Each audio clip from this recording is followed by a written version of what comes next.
नमस्कार केमती अच्छा समस्ते आशा कर समस्ते भलर थे। आज भी सेमती नुआ दिन में गोटे नुआ रेसिपी। तो आज रेसिपीटा किसी चटपटा अच्छी।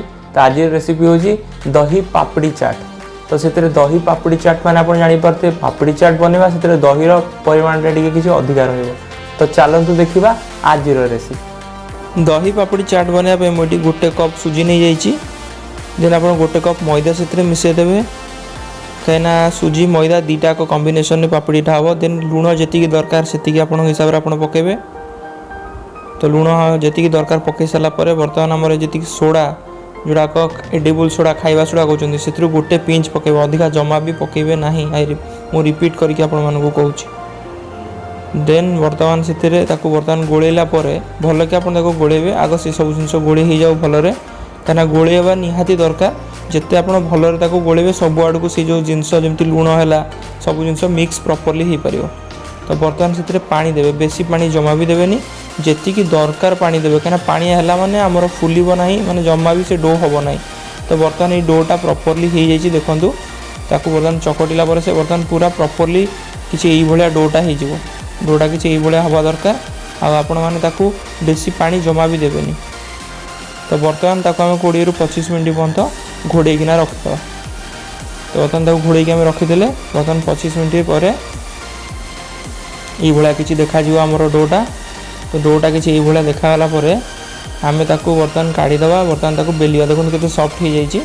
तो बर्तमान आम बेली देले एमती राउंड राउंड करके बेली देले रुटी भाया कहीं पापड़ी बनवा। तो पापड़ी आमको रुटीटा को कौन बनई तार छोट छोट पीस करने पड़ो। तो छोट छोट पीस करने गोटे डब्बार खोलटे नहीं जाइए। आप चाहिए ग्लास भी यूज करेंगे। तो सहीटा यूज करके बर्तमान मुझे बर्तमान गोटे गोटे करना काटी दूसरी। देखो मुझे जो स्टाइल काटुचे आपने स्टाइल काटिपारे। तो गोल गोल कर काटिदेवे।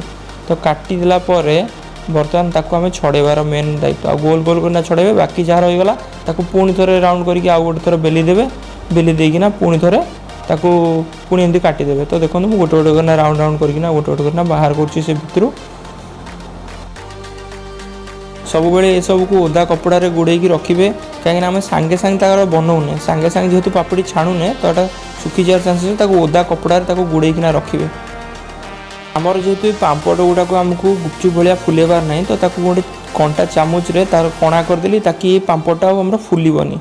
तो पापड़ भाया रही बोली मुझे गोटे कंटा चामच एमती करके जितक पापड़ आप नहीं सबुड़ाक कणा करदे ताकि से पापड़टा फुलबनी। तो पापड़ प्रॉपर्ली हम। बर्तमान गोटे कड़ाई बसई देसी से किसी तेल पकईदेली। तेल आपण मैंने पकईकी प्रॉपर्ली हीट करेंगे माने प्रॉपर्ली गरम करिया दरकार। जिते अधिका गरम करेंगे सेते भल। तो आम तेल बर्तमान पूरा प्रॉपर्ली गरम हो गला। देखो ये गरम हो गला बर्तमान आम से जो बॉल गुड़ा रखी थे बर्तमान गोटे गोटे करना पकईदे। आ देखो यहाँ जमा भी फुलूनी बिकज मुझे कणा करदे तो से जमा भी यहाँ फुलूनी। तो से अनुसार है गोल्डन ब्राउन हवा पर्यंत टिके पापड़टा आम टे गोल्डन ब्राउन हम। तो से बोली टे वेट करेंगे। बर्तमान से गोल्डन ब्राउन हो प्रॉपर हो गला। बर्तमान आम काढ़ीदे गोटे जगह को बर्तमान काढ़ी दौचे। देखो बर्तमान काढ़ीदेली ये किसी आम पापड़ीटा हो गला। पापड़ी चाट बनवाई मुझे आउ गोटे कड़े नहीं जाइए से किसी तेल पकईदेली कहीं मुझे मसलाटा बनवार अच्छी। तेल पकई तेलटा को गरम करदे। तेलटा टे गरम हो जाओ। देन से काटिकी गोटे पियाज रखी पकईदे। बर्तमान पकईला आमर कम कौन आम गोलिबार आमर कम। तो बर्तमान आम पुणी भल कि गोलीदेवा। तो मिक्स करवा निहाती दरकार। जिते भलरे आप मिक्स करेंगे से भल आपण मानी। गोल्डन ब्राउन हवा पर्यंत टे वेट करेंगे। बर्तमान से रेड टिके टिके हो आसला। बर्तमान से कौन करना हलदी 1/4 टेबल स्पून पकईदे। हलदी पकई पुणी 1 ରୁ 2 मिनट पर्यंत गोलीदे। बर्तमान बिलाती से गोटे छोट काटिकी रखी बर्तमान पकईदे। बिलाती पकईकी पुणी बर्तमान गोलीदे। लुण आप आवश्यक अनुसार पकईदे। ये 3 ରୁ 4टा बॉयल आलू नहीं जाइए। जो आलू गुड़ाक मुझे एक्चुअली बॉयल कर देती। तो सेटा को आप क्रॉस करदे जिते भल कि कहीं आमको मसलाटा पूरा क्रॉस करार अच्छे। तो बॉयल कर देती आलू भल कि क्रॉस करके मुझे देखा सेमती क्रॉस करके पकेबे। तो एमती क्रॉस करवा निहाती जरूरी। एमती ही आप क्रॉस करके बर्तमान मटर से पकईदे। 1/2 कप मटर बर्तमान से कप मटर भी मुझे बॉयल करके रखी बर्तमान से पकईकी भल कि मिसेद ना। आम मसलाटा पूरा रेडी हो गला। गोटे जगह बर्तमान गैस बंद करके काढ़ीदे। तो बर्तमान मुझे काढ़ी दूसरी गोटे जगह को गोटे थाली को बर्तमान काढ़ीदेली बिकज आम मसला पूरा प्रॉपर्ली रेडी हो गला। आमको बेसी ऑयल वाला मसला यूज करार ना। ଯେତେ ପାରିବେ କମ୍ ତେଲ ୟୁଜ୍ କରିବେ। ବର୍ତ୍ତମାନ ଦହି ପାପୁଡ଼ି ଚାଟ୍ ପାଇଁ ଗୋଟେ ବିଲାତିଟାକୁ ମୁଁ ପୁରା ଛୋଟ ଛୋଟ କରିକିନା କାଟିକି ନେଉଛି। ଦେଖନ୍ତୁ ଏଇଭଳିଆ ଷ୍ଟାଇଲ୍ରେ ମୁଁ କିଛି କାଟୁଛି, ଆପଣ ଯେଉଁ ହିସାବରେ ଚାହିଁବେ ସେ ଅନୁସାରେ କାଟିପାରିବେ। ବଟ୍ ମୋତେ ଏଇଭଳିଆ ଷ୍ଟାଇଲ୍ରେ ଏମିତି ଛୋଟ ଛୋଟ ପୁରା ଛୋଟ ଛୋଟ କରିକିନା ବିଲାତିଟାକୁ ଆପଣ କାଟି ଚାଲିବେ, ପୁରା ଛୋଟ କରିକିନା। ଯେମିତି ବିଲାତି କାଟିଲେ ସେମିତି ପୁରା ଗୋଟେ ପିଆଜ ନେଇକି ତାକୁ ରାଉଣ୍ଡ କରିକି ତାକୁ ବର୍ତ୍ତମାନ ପୁଣି ଛୋଟ ଛୋଟ କରିକିନା କାଟିବା। ଆପଣ ଯେମିତି ଚାହିଁବେ କାଟିପାରିବେ, ଆପଣଙ୍କ ଉପରେ ଡିପେଣ୍ଡ କରେ। ଆପଣ ଯେମିତି କାଟିବେ ସେମିତି ଭଲ, କିଛି ଅସୁବିଧା ନାହିଁ। ବଟ୍ ଏଇଟା ୟୁଜ୍ ହେବ ମୁଁ ଲାଷ୍ଟରେ ତାପରେ ଗାର୍ନିସିଂ ଟାଇପ୍ର କରିବା ପାଇଁ।